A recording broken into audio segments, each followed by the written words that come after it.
Hello everyone, welcome to T1 academy. I'm Sudheer Kumar.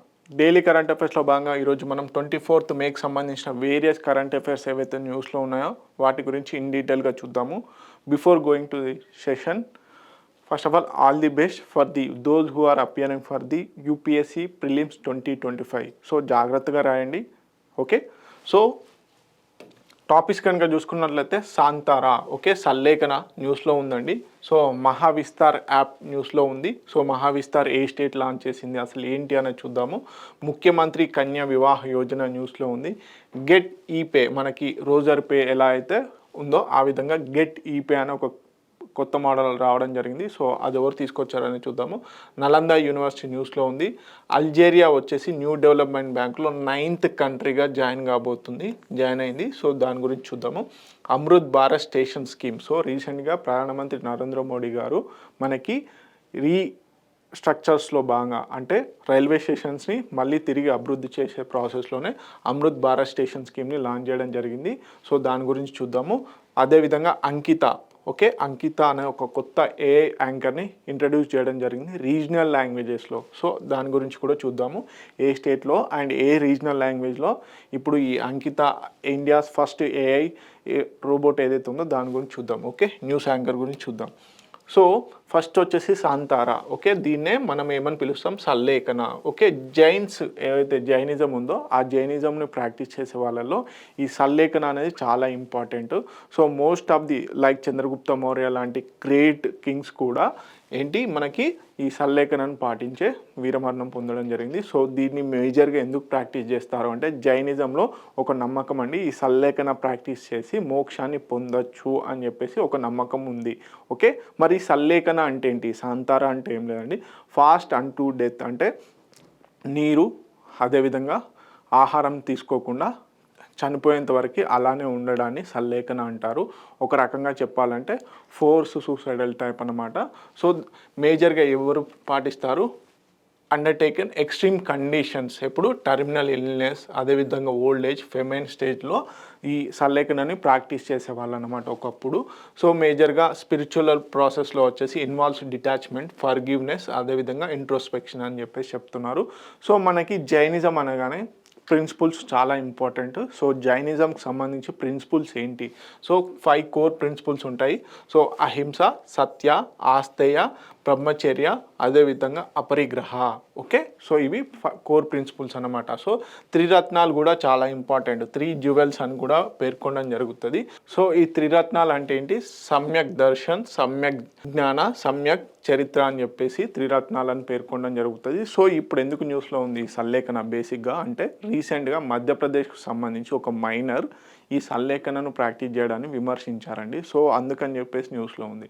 ఇటీవల కాలంలో high court, రాజస్థాన్కి సంబంధించిన హైకోర్టు అదేవిధంగా సుప్రీంకోర్టు కూడా ఈ సల్లేఖన ప్రాక్టీస్కి సంబంధించి ఏంటి డిఫరెంట్ జడ్జిమెంట్స్ కూడా ఇవ్వడం జరిగింది. This is the most important points. Okay, రీసెంట్గా ఏంటి మధ్యప్రదేశ్కి సంబంధించి ఒక మైనర్ కూడా దీన్ని ప్రాక్టీస్ చేయడం కోసం అని చెప్పేసి చేస్తే అక్కడ అపోజ్ చేయడం జరిగింది. అదేవిధంగా రాజస్థాన్ హైకోర్టు 2015లో ఈ సల్లేఖనని బ్యాన్ చేయడం జరిగింది. సల్లేఖన అనేది సూసైడల్ అని చెప్పేసి కూడా చెప్పడం జరిగింది ఒక జడ్జిమెంట్లో. Okay, with equated with suicide. Okay, Rajasthan high court ban Santhara. అదేవిధంగా 2015 ఆగస్టులోనే సుప్రీంకోర్టు ఏం చేసింది, ఈ జడ్జిమెంట్కి స్టే ఇవ్వడం జరిగింది. లేదు ఇది మన కాన్స్టిట్యూషన్లో ఆర్టికల్ 25 ఫ్రీడమ్ ఆఫ్ రిలీజియస్ ఏదైతే ఉందో ఫ్రీడమ్ ఆఫ్ రిలీజియస్ ప్రాక్టీసెస్లో ఇది ఒక భాగము, అది ఆ స్వేచ్ఛను హరిస్తుంది, మీరు ఏదైతే జడ్జిమెంట్ ఇచ్చారో అది ఆ స్వేచ్ఛను హరిస్తుంది అని చెప్పేసి రాజస్థాన్ హైకోర్టు ఇచ్చినటువంటి బ్యాన్ స్టేట్మెంట్ ఏదైతే ఉందో అంటే సల్లేఖనను బ్యాన్ చేయాలని చెప్పేసి రాజస్థాన్ హైకోర్టు ఇచ్చింది కదా, ఆ జడ్జిమెంట్ని హోల్డ్ చేయడం జరిగింది, స్టే ఇవ్వడం జరిగింది. సో ఏంటి ఇప్పుడు మేజర్గా ఇది ఆర్టికల్ 25 కింద రిలీజియస్ ఫ్రీడమ్లో భాగంగా పార్టే అని చెప్పేసి చెప్పడం జరిగింది. Okay, so currently legal with consent and religious guidance అంటే ప్రాపర్గా దీన్ని ఒక రిలీజియస్ ఫార్మాట్లోనే పాటించాలి అంతే తప్ప దీనికి రిలీజియస్గా విరుద్ధంగా పాటించకూడదు అని చెప్పేసి చెప్పడం జరిగింది. సో అందుకని చెప్పేసి న్యూస్లో ఉంది. సల్లేఖన అంటే ఏం లేదండి, ఫోర్స్ అంటూ డెత్. ఓకే, ఫాస్ట్ అంటూ డెత్ అంటే నిద్రాహారాలు అదేవిధంగా నీరు ప్లస్ ఆహారం మానేసి చావు వరకు వెయిట్ చేస్తూ ఉండాలి, అదే సల్లేఖన. సో ఇది ఒక స్పిరిచువల్ ప్రాక్టీస్ అండి, మేజర్గా టు అటైన్ మోక్షాన్ని పొందడం కోసం అని చెప్పేసి జైనిజంని ప్రాక్టీస్ చేసే పీపుల్ దీన్ని ప్రాక్టీస్ చేస్తారు. ఓకే, సో ఇదంతా కూడా తెలుగు వర్షన్. ఏదైతే నేను తెలుగులో ఎక్స్ప్లెయిన్ చేశానో అదంతా కూడా మీకు తెలుగులోనే ఇక్కడ ప్రొవైడ్ చేయడం జరిగింది ఈ స్లైడ్లో. మీరు పాజ్ చేసుకొని నోట్ చేసుకునేందుకు చూడండి. ఓకే, సో మేజర్గా ఇది అన్నమాట. నెక్స్ట్ వచ్చేసి మనకి మహావిస్తార్ యాప్ న్యూస్లో ఉంది. సో ఏ స్టేట్ గవర్నమెంట్ మహావిస్తార్ యాప్ దేనికి సంబంధించిందని చూద్దాం. సో మహావిస్తార్ యాప్ అని చెప్పేసి మహారాష్ట్ర గవర్నమెంట్ తీసుకురావడం జరిగింది. ఏ స్టేటు? మహారాష్ట్ర గవర్నమెంట్. ఓకే, రీసెంట్గా అక్కడ సీఎం అయినటువంటి దేవేంద్ర ఫడ్నవీస్ గారు ఈ మహావిస్తార యాప్ గురించి చెప్పడం జరిగింది. సో ఈ మహావిస్తార యాప్ దేనికి సంబంధించిందంటే ఫార్మర్స్కి వీడియోస్ రూపకంగా modern agriculture, okay, modern agriculture practice ఏ విధంగా ఉండాలి అని చెప్పేసి, అదేవిధంగా ఒక సైంటిఫిక్ మెథడ్లో వ్యవసాయం ఎలా చేయాలి, ఒక శాస్త్ర పద్ధతిలో వ్యవసాయం ఏ విధంగా చేయాలి అని చెప్పేసి ఒక డీటెయిల్డ్ వీడియోస్ రూపకంగా ఇచ్చేది ఈ Mahavistaar app. Okay, crop specific farming guidance and stages అంటే బేసిక్గా మనం ఏ పంట పండిస్తున్నాము అని తెలుసుకొని ఆ పంటకు తగినట్టుగా ఎంతవరకు వాటర్ ఇవ్వాలి, ఎంతవరకు మనము కెమికల్స్ ఇవ్వాలి, ఫర్టిలైజర్స్ ఇవ్వాలి అని చెప్పేసి ఒక డీటెయిల్గా ఈ యాప్లో ఉంటుంది. అదేవిధంగా instructional videos for modern techniques చెప్పాను కదా, ఆధునిక పద్ధతుల్లో వ్యవసాయం ఏ విధంగా చేయాలి అని చెప్పేసి వీడియోస్ రూపకంగా కూడా ఈ మహావిస్తార్ యాప్లో ఉండడం జరిగింది. Okay, real time commodity prices. So మనం పంట పండించేటప్పుడు ఇన్పుట్స్ కావాలి, రసాయనాలు కానీ విత్తనాలు కానీ ఇవన్నిటికి సంబంధించి కూడా ఇన్ఫర్మేషన్ అనేది ఇప్పుడు మార్కెట్లో ఎంత ప్రైస్ ఉంది అని చెప్పేసి కూడా ఈ మహావిస్తార్ యాప్ ద్వారా తెలుసుకోవచ్చు అన్నమాట. Okay, AI powered chatbot as a digital farm assistant. So మేజర్గా ఏంటి, చాట్బోట్ అంటే ఒక రైతుకి ఏదైనా ప్రాబ్లం వచ్చినప్పుడు నాకు ఈ ప్రాబ్లం ఉంది అని చెప్పేసి ఆ యాప్లోకి వెళ్ళి మామూలుగా టైప్ చేస్తే ఆ చాట్ బోట్ ఏం చేస్తారంటే రిప్లై ఇవ్వడం జరుగుతుంది, మీరు ఈ కండిషన్స్లో ఉన్నారు, ఇది చేయవచ్చు అని చెప్పేసి ఒక ఫామ్ ఫ్రెండ్లీ ఇన్ఫర్మేటివ్ అసిస్టెంట్గా ఈ ఏఐ ఎనేబుల్డ్ చాట్ బోట్ కూడా పనిచేస్తుంది. సో మహావిస్తార్ యాప్ దేనికి సంబంధించింది అంటే అగ్రికల్చర్ గైడెన్స్ కోసం అని చెప్పేసి ఫార్మర్ ఫ్రెండ్లీ యాప్ అన్నమాట. సో ఆధునిక పద్ధతులు ఏ విధంగా పాటించాలి, అదేవిధంగా పంటలు ఏ విధంగా పండించాలని ఒక క్లియర్ గైడెన్స్ లాగా ఈ యాప్ పనిచేస్తుంది అన్నమాట. సో అదేవిధంగా డిజిటల్ శాల అని చెప్పేసి కూడా ఉంది. So promotes modern farming practices.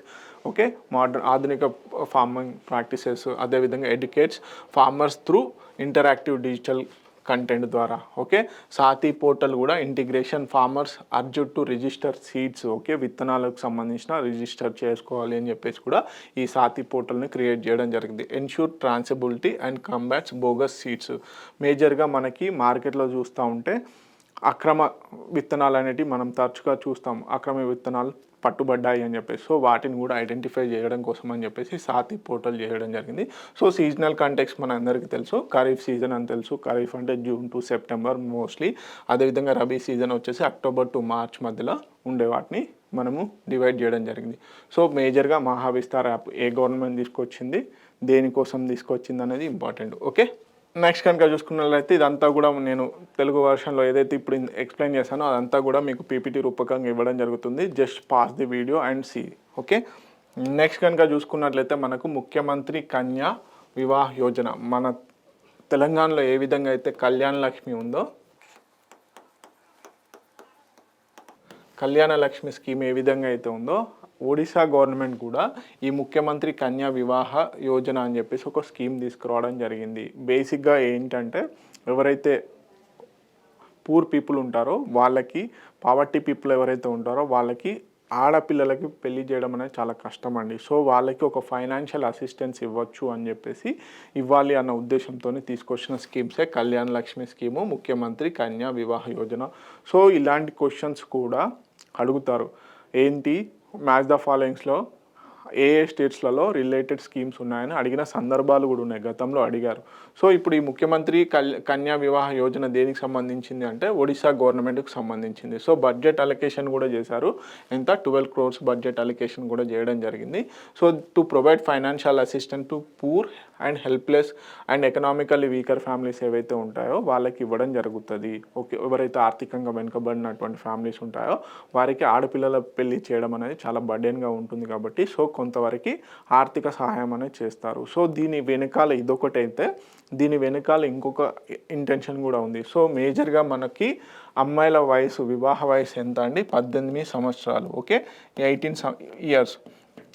So మేజర్గా ఇండియాలో ఉన్నటువంటి అంటే ప్రీవియస్గా ఒకప్పుడు ఇప్పటికీ కూడా బాల్య వివాహాలు అనేటివి ఇండియాలో జరుగుతున్నాయి, కానీ ఒకప్పుడు విచ్చలవిడిగా జరిగేటివి. సో ఈ బాల్య వివాహాలను అరికట్టాలి అంటే ఇలాంటి ఎకనామికల్ స్కీమ్స్ ఏవైతే ఉంటాయో, ఆర్థికత్వంతో కూడినటువంటి స్కీమ్స్ ఏవైతే ఉంటాయో వాటిని ప్రభుత్వాలు తీసుకొస్తున్నాయి. సో ఈ స్కీమ్ రావాలి అంటే కొన్ని కండిషన్స్ పెడతారు. సో దాంట్లో ఫస్ట్ కండిషన్ ఏంటి? అమ్మాయి ఖచ్చితంగా 18 సంవత్సరాలు ఉండాలి. సో ఇప్పుడు ఏంటి, ఇండియాలో వివాహాలు అంటే చైల్డ్ మ్యారేజెస్ తగ్గించడంలో ఇలాంటి స్కీమ్స్ కూడా ఉపయోగపడతాయి. This is also one of the main point అన్నమాట. సో బ్యాక్ ఎండ్లో ఉన్న ఇంటెన్షన్ మాత్రం బాల్య వివాహాలను తగ్గించడం కోసం అని చెప్పేసి కూడా ఇది ఒక మెయిన్ కారణం అన్నమాట. సో కండిషన్స్ ఏంటి? 18 సంవత్సరాలు కంపల్సరీ నిండాలి అంటారు. సో అందుకని చెప్పేసి కూడా ఉంది. సో ఇప్పుడు ఎందుకు న్యూస్లో ఉంది? ఇది ఇంతకుముందు కూడా ఇంప్లిమెంట్ చేస్తున్నారు. ఇప్పుడు ఎందుకు న్యూస్లో ఉందంటే, ఇప్పుడు ఆల్రెడీ భర్త చనిపోయిన వాళ్ళు రీమ్యారేజ్ చేసుకుంటారు కదా, విడోస్ ఎవరైతే వితంతులు ఉంటారో వాళ్ళని కూడా ఈ స్కీమ్లో ఇంక్లూడ్ చేయండి అని చెప్పేసి చెప్పడం జరిగింది. So widowed women to be included as beneficiary under the scheme. So ఒడిశాలో ఏదైతే ముఖ్యమంత్రి కన్యా వివాహ యోజన ఏదైతే ఉందో దాంట్లో కూడా విడోస్కి కూడా రీమ్యారేజ్ అంటే తిరిగి మళ్ళీ వివాహం చేస్తున్న సందర్భంలో వాళ్ళకు కూడా ఎలిజిబిలిటీ ఇవ్వడం జరిగింది. అందుకని చెప్పేసి న్యూస్లో ఉంది. So promote social inclusion and economic support to for vulnerable sec families. అదేవిధంగా reduce financial burden associate with marriage ceremonies. Okay, ఇదంతా కూడా. సో నేను ఏదైతే ఇందాక ఎక్స్ప్లెయిన్ చేశానో దాని గురించి పూర్తిగా కూడా తెలుగులో ఇవ్వడం జరిగింది. మీరు సింపుల్గా ముఖ్యమంత్రి కన్యా వివాహ యోజన న్యూస్లో ఉంది. దేనికి సంబంధించిందంటే ఒడిశా గవర్నమెంట్కి సంబంధించింది. పెళ్ళి కావాల్సిన ఆడవారికి ఎవరైతే ఉంటారో ఆ పూర్ ఫ్యామిలీస్ ఉంటాయో వారికి ఫైనాన్షియల్ అసిస్టెన్స్ ఇవ్వడం కోసం అని చెప్పేసి ఈ స్కీమ్ తీసుకురావడం జరిగింది. మన తెలంగాణలో వచ్చేసి కళ్యాణ లక్ష్మి ఏదైతే ఉందో కళ్యాణ లక్ష్మి కూడా సేమ్ స్కీమ్ అన్నమాట. ఓకే, నెక్స్ట్ వచ్చేసి గెట్ ఈపే అని చెప్పేసి ఒక కొత్త ప్లాట్ఫాము ఏదైతే మనకి రోజర్ పే అంటే బేసిక్గా మనము కొన్ని ఆన్లైన్ ట్రాన్సాక్షన్స్ చేస్తాం, వెబ్సైట్లో పేమెంట్ చేస్తాం. సో ఆ పేమెంట్ గేట్వే ఏ విధంగా ఉంటుందంటే మీడియేషన్ చేసే ఒక ప్లాట్ఫామ్ ఉంటుంది. అంటే సపోజ్ నేను ఒక క్రెడిట్ కార్డ్ నుంచి కడుతున్నాను అనుకుందాం. సో కాకపోతే అది నేను గవర్నమెంట్కి ఒక కరెంట్ బిల్లో లేకపోతే ఇంకేదైనా బిల్ పే చేయాలి. సో అలాంటప్పుడు వెబ్సైట్లోకి వెళ్ళి నేను పే చేస్తాను కదా, అక్కడ ఒక ప్లాట్ఫామ్ ఏదైతే ఉంటుందో అంటే మీడియేషన్ ప్లాట్ఫామ్ ఏదైతే ఉంటుందో వాటిని గేట్వే ప్లాట్ఫామ్స్ అంటారు. సో అలాంటిదే ఇప్పుడు గెట్ ఈపే అని చెప్పేసి మనకి ఇంతకుముందు రాజర్ పే అని చెప్పేసి ఏదైతే ఉందో రాజర్ పే వచ్చేసి చాలా ఫేమస్ అండి. దాదాపుగా ఇండియాలో జరిగే ట్రాన్సాక్షన్స్ అన్నీ రాజర్ పే ఏదైతే ఉంటుందో దాని మీడియేషన్ ద్వారానే జరుగుతాయి. ఒక మధ్యవర్తిత్వం ప్లాట్ఫామ్ ఉండాలి కదా, రెండు అనుసంధానంగా ఉండేందుకు అని చెప్పేసి ఆ ప్లాట్ఫామ్కి అని చెప్పేసి గెట్ ఈపే కూడా తీసుకురావడం జరిగింది. సో ఈ గెట్ ఈపే ఎవరు స్థాపించారు అంటే మనకి ప్రవీణ్ శర్మ. ఓకే, ప్రవీణ్ శర్మ గారు లాంచ్ చేయడం జరిగింది. సో రీసెంట్గా ఆర్బీఐ కూడా రిజర్వ్ బ్యాంక్ ఆఫ్ ఇండియా వారు అప్రూవల్స్ ఇవ్వడం జరిగింది. సో పేమెంట్ అగ్రిగేటర్ కనుక చూసుకున్నట్లయితే అంటే పేమెంట్ అగ్రిగేటర్ అంటారు, ఆ మీడియేషన్ వర్క్ ఎవరైతే చేస్తారో వాళ్ళని పేమెంట్ అగ్రిగేటర్ అంటారు. So A third party service provide enabling merchants to accept digital payment via website are apps. చెప్పాను కానీ సింపుల్గా ఈ పేమెంట్కి సంబంధించిన మీడియేషన్ జరిగేదాన్ని పేమెంట్ అగ్రిగేటర్ అంటారు, ఆ ప్లాట్ఫామ్ని ప్రొవైడ్ చేసే వాళ్ళని. So facilitate multiple payments modes, debit card ద్వారా, క్రెడిట్ కార్డ్ ద్వారా, యూపీఐ ద్వారా, ఇతరత్ర వాటి ద్వారా ఈ పేమెంట్ అనేది చేసుకోవచ్చు. సో ఇలాంటి కంపెనీస్ యాక్ట్ 2013 ఏదైతే ఉందో కంపెనీల చట్టం 2013 కింద రిజిస్టర్ అవ్వాలి. అప్రూవల్స్ అది బ్యాంకు ఎనేబుల్డ్ అవ్వచ్చు, నాన్ బ్యాంకింగ్ కంపెనీ అవ్వచ్చు, ఎవరైనా కానీ దీని కింద రిజిస్టర్ అయ్యి ఆర్బీఐ నుంచి రిజర్వ్ బ్యాంక్ ఆఫ్ ఇండియా నుంచి అప్రూవల్స్ తీసుకోవాలి. సో ఇండియాలో already Google India, Amazon pay India లాంటి కంపెనీస్ ఉండడం జరిగింది. సో ఓకే, మేజర్గా enhance digital commerce by simplifying securing online payments for businesses and consumers. So ఒక రకంగా చెప్పాలంటే బిజినెస్ క్యాండిడేట్స్కి కన్జ్యూమర్స్కి మధ్యలో ప్లాట్ఫామ్ లాగా వర్క్ చేసే పేమెంట్ అగ్రిగేటర్. సో ఇప్పుడు ఈ గెట్ ఈపే కూడా రావడం జరిగింది. సో గెట్ ఈపేకి ఇలాంటి ట్రాన్సాక్షన్స్ అంటే ఇలాంటి వాటికి అప్రూవల్స్ ఎవరు ఇస్తారు అంటే రిజర్వ్ బ్యాంక్ ఆఫ్ ఇండియా. అదేవిధంగా కంపెనీస్ యాక్ట్ 2013 కింద ఖచ్చితంగా రిజిస్టర్ అయి ఉండాలి. ఓకే, సో ఇదంతా కూడా మనకి Telugu version. You can pass it and note it down. Next వచ్చేసి నలంద యూనివర్సిటీ. సో రీసెంట్గా నలంద యూనివర్సిటీకి వైస్ ఛాన్సలర్ని అపాయింట్ చేయడం జరిగింది. వైస్ ఛాన్సలర్స్ని అపాయింట్ చేయడం జరిగింది. ఎవరిని? ఫేమస్ ఎకనామిస్ట్ అయినటువంటి సచిన్ చతుర్వేది ఎవరైతే ఉన్నారో సచిన్ చతుర్వేది గారిని ఈ నలంద యూనివర్సిటీకి వైస్ ఛాన్సలర్గా అపాయింట్ చేయడం జరిగింది. సో మనకి నలంద యూనివర్సిటీ అందరికీ తెలుసు, ప్రాచీన కాలంలో నలంద యూనివర్సిటీ ఒక వెలుగు వెలిగింది. విదేశాల నుంచి ఎందరో బుద్ధిస్ట్ మాంగ్స్ వచ్చి ఇక్కడ విద్యను అభ్యసించారు. సో తదనంతర కాలం వేరియస్ రాజుల ఆక్రమణతో నలంద యూనివర్సిటీ తన యొక్క ప్రాముఖ్యాన్ని కోల్పోయింది. సో ఇప్పుడు 2010లో నలంద యూనివర్సిటీ యాక్ట్ ఏదైతే ఉందో దాని ద్వారా రీఎస్టాబ్లిష్ అంటే తిరిగి నలంద యూనివర్సిటీని స్టార్ట్ చేయడం జరిగింది. ఓకే, ఏదైతే ప్రాచీన కాలం ప్రాచీన కాలంలో ఉన్నటువంటి నలంద ప్రిమైసెస్ ఏవైతే ఉంటాయో ఆ ప్లేసెస్లోనే కొద్ది దూరంలో ఈ కొత్త నలంద యూనివర్సిటీని ఎస్టాబ్లిష్ చేయడం జరిగింది. మోడర్న్ నలంద యూనివర్సిటీని, ఆధునిక.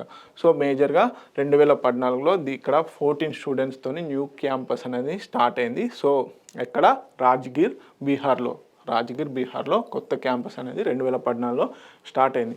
సో ఇప్పుడు ఏంటి, మనకి వైస్ ఛాన్సలర్ని అపాయింట్ చేయడం జరిగింది. సో మేజర్గా నలంద యూనివర్సిటీ యొక్క హిస్టారికల్ బ్యాక్గ్రౌండ్ కనుక చూసుకున్నట్లయితే ఇది మనకి 5th century CEలో ఎవరి ఆధ్వర్యంలో ఎస్టాబ్లిష్ చేయడం జరిగింది? గుప్తా ఎంపైర్ అన్నటువంటి కుమారగుప్త వన్ టైంలో దీన్ని స్థాపించడం జరిగింది.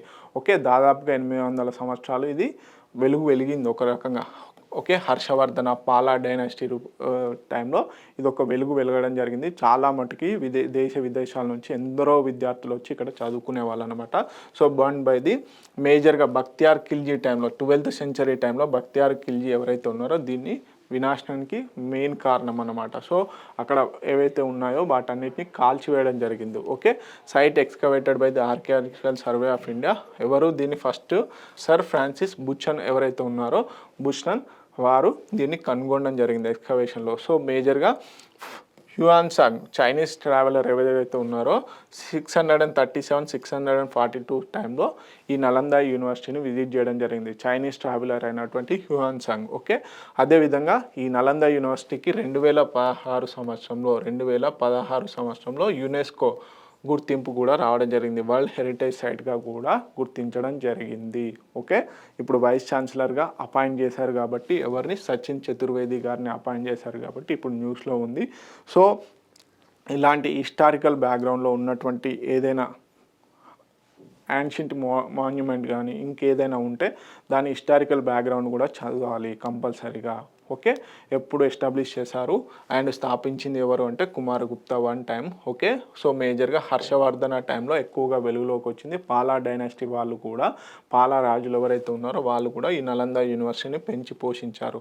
మరి ఎవరి టైంలో మేజర్ డిస్ట్రాయింగ్ జరిగింది అంటే బక్తియార్ ఖిల్జీ ఎవరైతే ఉన్నారో బక్తియార్ ఖిల్జీ ఇండియా పైన దండయాత్ర చేస్తున్న టైంలో అక్కడ ఉన్నటువంటి బుద్ధిస్ట్ మాంగ్స్లను చంపి కాల్చివేయడం జరిగింది.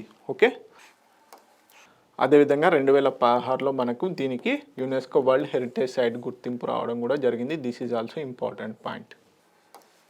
నెక్స్ట్ వచ్చేసి అల్జీరియా న్యూ డెవలప్మెంట్ బ్యాంకులో 9th కంట్రీగా 9వ కంట్రీగా జాయిన్ కాబోతుంది. సో ఇప్పుడు అల్జీరియాలో న్యూ డెవలప్మెంట్ బ్యాంకులో కొత్తగా జాయిన్ అవ్వబోయే దేశం ఏది అంటే అల్జీరియా. ఎన్నో కంట్రీ అంటే 9వ కంట్రీ. బేసిక్గా మనకి ఇది బ్రిక్స్ ఏవైతే టాప్ డెవలపింగ్ కంట్రీస్ ఏవైతే ఉన్నాయో Brazil, Russia, China, India, South Africa కూటమితో కూడుకున్నటువంటి బ్రిక్స్ ఏదైతే ఉందో ఆ బ్రిక్స్ ఎస్టాబ్లిష్ చేసింది న్యూ డెవలప్మెంట్ బ్యాంక్. సో 2014లో ఈ న్యూ డెవలప్మెంట్ బ్యాంక్ని ఎస్టాబ్లిష్ చేయడం జరిగింది. ఇప్పటి వరకు 8 కంట్రీలు దీంట్లో భాగంగా ఉన్నాయి. ఓకే, 6th బ్రిక్స్ సమ్మిట్ ఎక్కడైతే జరిగిందో అక్కడ దీన్ని ఎస్టాబ్లిష్ చేయడం జరిగింది. సో దీని హెడ్ క్వార్టర్ ఆపరేషనల్ సిన్స్ 2015. అదేవిధంగా హెడ్ క్వార్టర్స్ వచ్చేసి షాంఘై చైనాలో ఉంది. చైనాలోని షాంఘైలో దీని యొక్క హెడ్ క్వార్టర్ ఉంది. Okay, so mobilise funds for infrastructure and sustainable development కోసం అని చెప్పేసి మేజర్గా సస్టైనబుల్ డెవలప్మెంట్ గోల్స్ రీచ్ అవ్వడం కోసం అని చెప్పేసి ఇన్ఫ్రాస్ట్రక్చర్ కోసం అని చెప్పేసి ఇది ఫండ్స్ ఇవ్వడం జరుగుతుంది. Focus on BRICS and emerging economies. So developing కంట్రీస్లో మేజర్గా ఒక ఇన్ఫ్రాస్ట్రక్చర్ ప్రాజెక్ట్కి లోన్ కావాలి అంటే ఈ న్యూ డెవలప్మెంట్ బ్యాంక్కి ఇచ్చేందుకు అని చెప్పేసి ఈ న్యూ డెవలప్మెంట్ బ్యాంక్ని బ్రిక్స్ కంట్రీస్ ఎస్టాబ్లిష్ చేయడం జరిగింది. బియాండ్ బ్రిక్స్, సో మెంబర్షిప్ వచ్చేసి ఎవరెవరు already Brazil, Russia, India, China, South Africa countries దీంట్లో మెంబర్స్.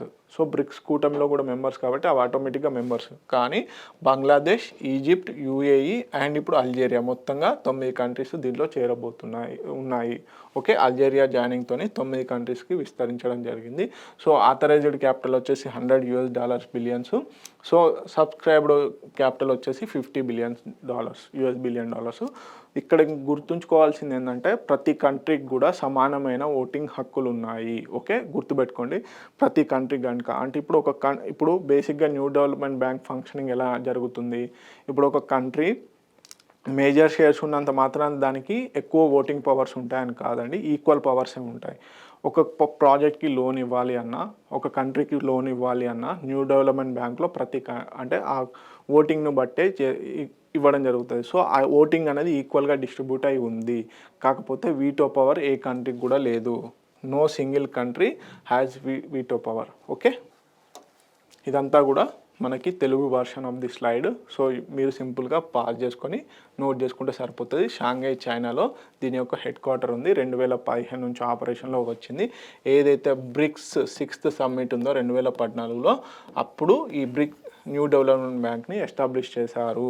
ఓకే, నెక్స్ట్ వచ్చేసి అమృత్ భారత్ స్టేషన్ స్కీమ్ న్యూస్లో ఉందండి. సో రీసెంట్గా ఏదైతే కొత్తగా రీడెవలప్మెంట్ చేసినటువంటి కొన్ని రైల్వే స్టేషన్స్ని ప్రధానమంత్రి నరేంద్ర మోడీ గారు ప్రారంభించడం జరిగింది ఈ అమృత్ స్టేషన్ స్కీమ్లో భాగంగా. సో అమృత్ భారత్ స్టేషన్ స్కీమ్లో భాగంగా ఏంటి, పాత ఉన్నటువంటి అంటే రైల్వే స్టేషన్స్ ఏవైతే ఉన్నాయో ఒకప్పుడు వాటికి అనుగుణంగా డెవలప్ చేశారు.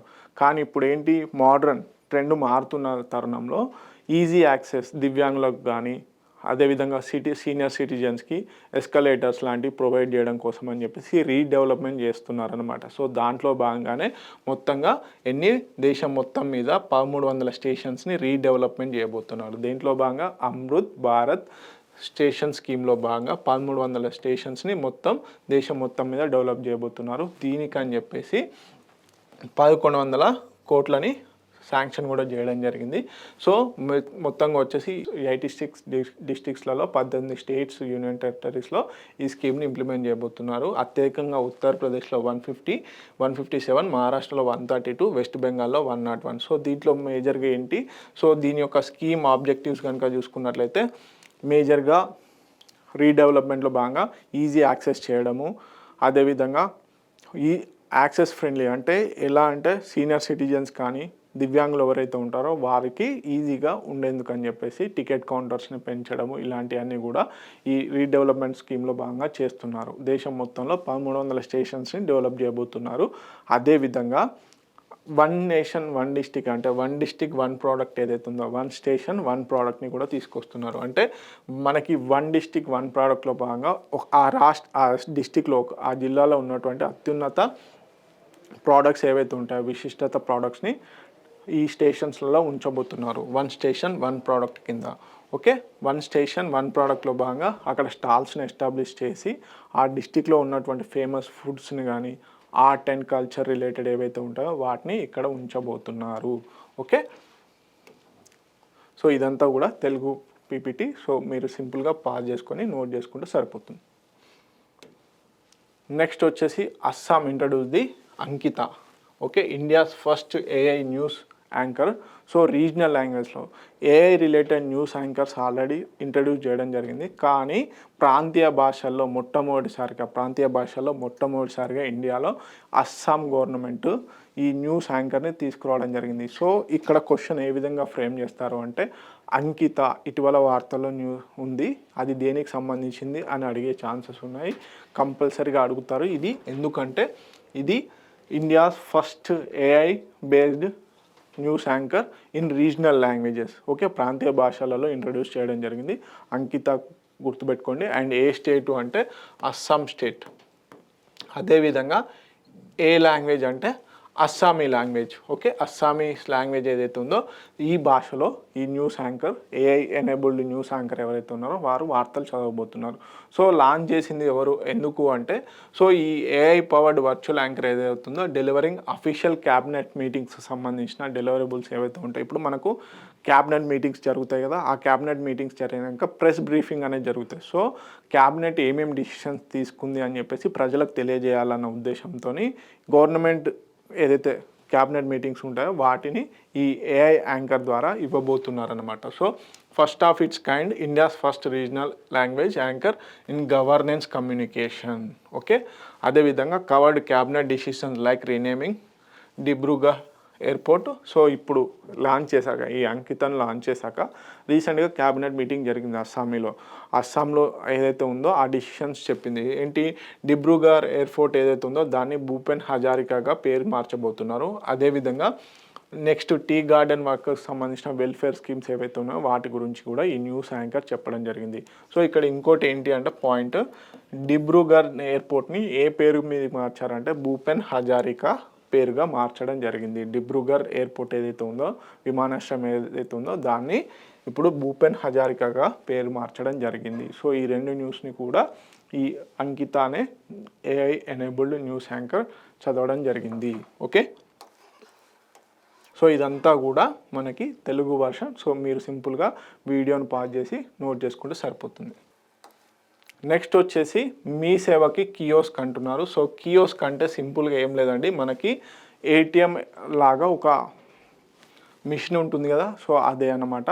సో మీ సేవకు సంబంధించిన మనము ఇప్పుడు డేట్ ఆఫ్ బర్త్ సర్టిఫికేట్స్ కోసం అని చెప్పేసి, డెత్ సర్టిఫికేట్స్ కోసం అని చెప్పేసి, క్యాస్ట్ సర్టిఫికేట్స్ కోసం అని చెప్పేసి మనము అక్కడికి వెళ్ళి అప్లై చేసుకొని మళ్ళీ తర్వాత అది రీజనల్ ఆఫీసెస్కి వెళ్ళి, మండల ఆఫీసెస్కి వెళ్ళి మళ్ళీ తిరిగి అప్రూవల్స్ వచ్చాక మనకు రావడం జరుగుతుంది సర్టిఫికేట్ మీ సేవ ద్వారా. సో ఇప్పుడు ఏంటి, ఈ మీ సేవ సెంటర్లలో ఈ కియోస్క్ మిషన్స్ని ఇంప్లిమెంట్ చేయబోతున్నారు. సో మేజర్గా ఏంటి, ఇది ఒక ATM లాగా పనిచేస్తుంది. అంటే మీరు అప్లై చేసుకున్న వెంటనే ఇవి ధృవీకరణ పత్రాలను ఇవ్వబోతున్నాయి అన్నమాట. సో నిమిషాల్లో జనన మరణ కుల ధృవీకరణ పత్రాల జారీ ప్రయోగాత్మకంగా లాంచ్ చేసినటువంటి డిస్ట్రిక్ట్స్ చాలా ఇంపార్టెంట్. హైదరాబాద్ డిస్టిక్, రంగారెడ్డి, మేడ్చల్ జిల్లాలో ఈ కియోస్క్ మిషన్స్ని ఇంప్లిమెంట్ చేయబోతున్నారు. సో సింపుల్గా చెప్పాలి అంటే మనము ఇటీవల కాలంలో బ్యాంక్స్కి వెళ్ళినప్పుడు మన పాస్బుక్స్ ఏవైతే ఉంటాయో బ్యాంక్ బుక్స్, వాటిలో మన స్టేట్మెంట్ ప్రింట్ చేయాలి అనుకుంటే మనం సింపుల్గా ఇన్పుట్ ఇవ్వగానే అది మన స్టేట్మెంట్స్ని ప్రింట్ చేసి ఇస్తుంది. సో అదే మాదిరిగా ఇప్పుడు ఏంటి, ఈ కియోస్క్ మిషన్స్ ద్వారా మీ సేవా సెంటర్లలో అదేవిధంగా మరణ జనన ధృవీకరణ పత్రాలు ఇమీడియట్గా ఇచ్చేందుకని చెప్పేసి చెప్తున్నారు. అదేవిధంగా ఏ డిస్ట్రిక్ట్స్లలో అనేది ఇంపార్టెంట్, హైదరాబాద్, రంగారెడ్డి అండ్ మేడ్చల్. పోగొట్టుకున్న సర్టిఫికేట్స్ కానీ ఇతరత్ర అన్నీ కూడా ఈ కియోస్క్ మిషన్స్ ద్వారా తీసుకోవచ్చు అన్నమాట. ఓకే, అంటే ఇమీడియట్గా అక్కడ మనకి క్యూఆర్ కోడ్ ఏదైతే వస్తుందో దాని మీద 35 రూపీస్ చెల్లించగానే, అంటే అక్కడ ఉన్నటువంటి ఫీజును చెల్లించగానే ఇమీడియట్గా ఒక ధృవీకరణ పత్రం వస్తుంది. అక్కడ ఉన్నటువంటి లోకల్స్ దీని మీద స్టాంప్ వేయడం జరుగుతుంది. సో మనం వారాలు ఆ సర్టిఫికేట్ కోసం వెయిట్ చేయాల్సిన అవసరం లేదు, ఇమీడియట్గా రావడం జరుగుతుంది. అయితే పోగొట్టుకున్న వాటికి, అంటే ప్రీవియస్ పోగొట్టుకున్నటువంటి సర్టిఫికేట్లో ఒక క్యూఆర్ నెంబర్ ఉంటుంది. ఆ క్యూఆర్ నెంబర్ని ఎంటర్ చేస్తే మన డీటెయిల్స్ అనేవి ఈ మిషన్లో రిప్రజెంట్ చేస్తుంది, ఈజీగా రావచ్చు అన్నమాట. ఓకే, నెక్స్ట్ వచ్చేసి ఒక వింత ఆచారం గురించి న్యూస్లో ఉందండి. న్యూజిలాండ్లో పార్లమెంటరీ ప్రొసీజర్స్కి ఒక పద్ధతి ఉంటుంది. ఏ బిల్లును ఎప్పుడు ఇంట్రడ్యూస్ చేయాలి ఏంటి అని చెప్పేసి మన రాజ్యాంగంలో క్లియర్గా మెన్షన్ చేయడం జరిగిందనమాట.